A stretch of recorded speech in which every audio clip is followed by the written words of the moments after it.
ಪ್ರತಿ ಸರಿ ನಮಗೆ ಯಾಕೆ ಹಿಂಗಾಗುತ್ತೋ ಗೊತ್ತಿಲ್ಲ.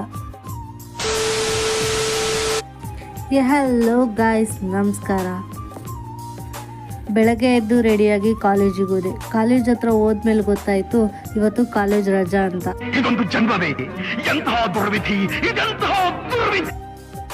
ಪ್ರತಿ ಸರಿನೂ ನಮಗೆ ಹಿಂಗಾಗುತ್ತೆ. ಇನ್ನೇನು ಮಾಡೋಕ್ಕಾಗುತ್ತೆ ಅಂತ ಬಸ್ ಹತ್ಕೊಂಡು ಬಸ್ ಸ್ಟ್ಯಾಂಡ್ ಹತ್ರ ಹೋದೆ. ಬಸ್ ಸ್ಟ್ಯಾಂಡಿಗೆ ಬಂದು ಚನ್ನಗಿರಿ ಬಸ್ ಹತ್ಕೊಂಡು ಬಾಡಕ್ಕೆ ಬಂದು ಮೊಸರು ತಗೊಂಡು ಮನೆಗೆ ಬಂದೆ. ನೋಡಿ ಗೈಸ್, ಬೆಳಗ್ಗೆ ತೊಗೊಂಡೋಗಿದ್ದ ಬಾಕ್ಸ್ನ ಈಗ ತಿಂತಿದ್ದೀವಿ. ಅಮ್ಮ ಎಣ್ಣೆ ಹಚ್ಕೊಳಕ್ಕೆ ಕೇಳ್ತು ಅಂತ ಎಣ್ಣೆ ಹಚ್ಕೊಂಡೆ. ಅಮ್ಮನ ಮಾತು ಮೀರೋಕ್ಕಾಗುತ್ತಾ? ಆಮೇಲೆ ಕೂಲಿಂಗ್ ಗ್ಲಾಸ್ ಹಾಕೊಂಡು ಶೋಕಿ ಮಾಡಿದೆ. ಅದು ಚೆನ್ನಾಗಿಲ್ಲ ಅಂತ ಇದು ಹಾಕ್ಕೊಂಡೆ. ಯಾವ್ದು ಹಾಕೊಂಡ್ರೇನು ನನ್ನಂತ ಕುರುಡಿಗೆ ಇದೇ ಗತಿ.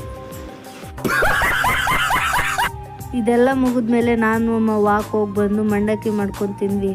Bye guys.